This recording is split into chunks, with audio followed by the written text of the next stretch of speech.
Welcome to my series crochet பண்ணலாமா when my toddler sleeps episode 2. Episode 1 பார்த்தவங்களுக்கு தெரியும். Already 2 sunflower complete பண்ணியிருந்தேன். இன்னும் 4 சன்ஃப்ளவர்ஸ் கம்ப்ளீட் பண்ண வேண்டியது இருக்குது. இன்றைக்கி என்ன ஆனாலும் தன்வி எழுந்துக்கிறதுக்குள்ளே இதை கண்டிப்பாக முடிச்சிடணும் அப்படின்னு சொல்லிட்டு நான் யோசித்தேன். ஆனால் நான் யோசித்ததை நடக்க விடுவாங்களா இவங்க? நடக்க விடலை. 2 சன்ஃப்ளவர் தான் முடித்தேன். அதுக்குள்ளே அவள் எழுந்துட்டா. சரி, அவளை வச்சுட்டே இன்னும் 2த்தையும் பண்ணுவோன்னு சொல்லிட்டு பண்ணலான்னு பண்ணால் சுத்தமாக பண்ண விடலை.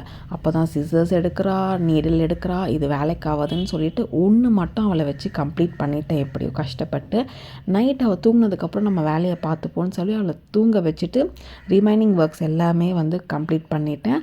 எனக்கு க்ரோஷேட் பண்ணி முடித்தோடனே அதோட அவுட்புட் பார்க்கும்போது தான் அவ்வளோ ஒரு ஹாப்பியாக இருக்கும். நம்மளா செஞ்சோம் அப்படின்ற மாதிரி ஒரு சின்ன விஷயம் பண்ணால் கூட அவ்வளோ ப்ரௌடாக நான் ஃபீல் பண்ணுவேன். உங்களுக்கும் அப்படி தான் இருக்குமா அப்படின்னு சொல்லிட்டு கண்டிப்பாக கமெண்ட் பண்ணுங்கள். இந்த கிளாக் கிளிப் எப்படி இருக்குன்னு சொல்லுங்கள். தேங்க்ஸ் ஃபார் வாட்சிங்.